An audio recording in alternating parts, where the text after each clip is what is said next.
इनाम टीटागढ़ म्युनिसिपैलिटी चुनाव के लिए वार्ड नंबर 12 से इस दफा तृणमूल जो है आपको यहाँ पे जो अपना कैंडिडेट का टिकट देकर खड़ा किया है। ये बेल्ट जहाँ पे अभी आप खड़े हैं 12 नंबर वार्ड, ये बेल्ट हमेशा से ही सीपीआईएम का कब्जा में रहा है और ये गढ़ माना जाता है।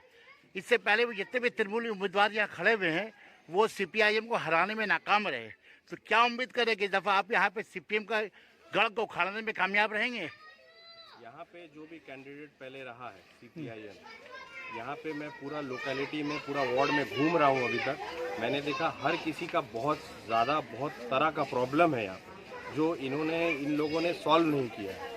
ठीक है, इंशाल्लाह मैं जब आऊँगा और यहाँ के लोगों को समझ रहा हूँ जहाँ तक, ठीक है, तो मैं यहाँ का जो प्रॉब्लम है मैं पूरा सॉल्व करने का 100% दूंगा और सॉल्व करूँगा यहाँ का। अच्छा, आप जो यहाँ पे वोटर के पास जा रहे हैं, इस इलाका के वोटर के पास, इस वार्ड के, तो लोग क्या मसला लेके आपके सामने आ रहे हैं? वो मसला है यहाँ पे, मतलब बाथरूम की प्रॉब्लम है, बाथरूम में दरवाज़ा नहीं है, ड्रेनेज सिस्टम यहाँ का सही नहीं है, बहुत सारा यहाँ पे मतलब बूढ़े बुजुर्ग लोग हैं जहाँ पे जिनका बहुत एज हो गया है, उनको पेंशन नहीं मिल पा रहा है, बहुत सारी प्रॉब्लम है यहाँ पे मैं अभी देख रहा हूँ और मैं पूरा कोशिश करूँगा इनको पूरा सॉल्व करने की।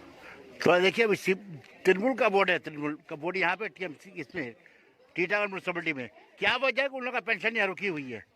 अब ये तो जाने के बाद पता चलेगा कि क्या वजह रही है। सीपीआईएम की वजह हो सकती है, फिर आगे देखना होगा म्युनिसिपैलिटी में कि क्या प्रॉब्लम हुई। कुछ तो जरूर कुछ प्रॉब्लम होगी, तभी इन लोगों को पेंशन नहीं मिल। आप जिस वार्ड से खड़े हैं यहाँ की आबादी कितनी है?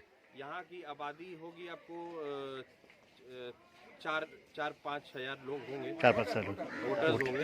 अच्छा, 3800 या 4-5 हजार तक अप्रॉक्स होंगे वोटर्स। तो क्या महसूस कर रहे हैं आप, निकाल पाएंगे यहाँ की सीट यहाँ से? मैं पूरा कोशिश करूंगा, अपना बेस्ट दूंगा, ठीक है, फिर ये लोग डिसाइड करेंगे कि क्या करना है, कौन सही रहेगा कौन गलत रहेगा। बहुत बहुत शुक्रिया आपका। काउंसलर सीपीआई का 34 साल से यहाँ पे है और अभी जो काउंसलर साहिबा हैं, क्या नाम है उनका? ना अगर आगे जो है जो सीपीआई कैंडिडेट जो यहाँ पे पहले जो थे उसका क्या नाम है? उसके बाद उसके बीवी तो उसके बाद थी ना। हाँ, तो यहाँ पे से जो तो डेवलप नहीं हुआ, कोई काम नहीं हुआ। अभी तो देख रहे हैं कि सब कुछ बोल रहा है, कोई का कल पानी नहीं है, कोई का पैखाना सही है, कोई का दरवाजा नहीं है, ये सब बोल रहा है। अब देखेंगे इसके बाद हम लोग जो उठ रहे हैं देखेंगे।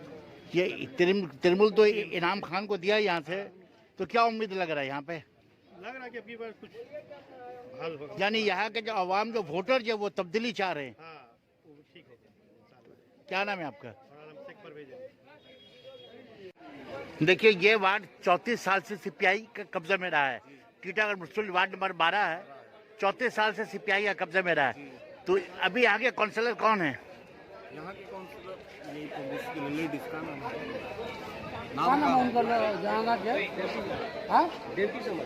देवकी सामल। देखिए उनसे पहले उनके शवर थे, वो 34 साल से। तो अभी तृणमूल जो है यहाँ पे अपना उम्मीदवार घोषित किया है इनाम खान को। तो क्या लग रहा है आप लोग को यहाँ पे?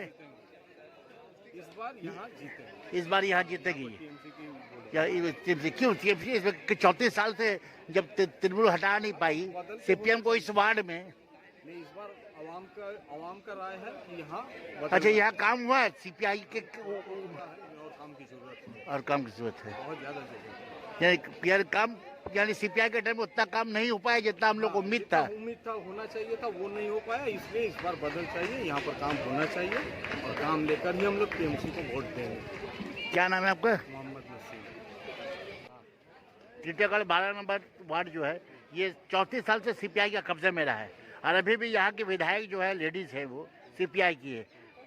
तो इस बात क्या महसूस कर रहे हैं? यहाँ का टीएमसी का होगा, टीएमसी का सब परिवर्तन जो है दीदी का विकल्प है, कन्याश्री हुआ, रूपश्री हुआ, साइकिल दिया आपका, समझ लीजिए कि यानी दीदी का विकल्प जो है इस वार्ड में काम करेगा इस दफा 100% करेगा। और इस बार हम लोग चाहते हैं कि टीएमसी का ही ये कोऑर्डिनेटर। तो अच्छा, 34 साल जो यहाँ पे जो काउंसलर रहे हैं सीपीआई के, उनके दौर में काम हुआ है, तरक्याती काम हुआ था, मगर यहाँ पर जब दीदी का जो आएगा काउंसलर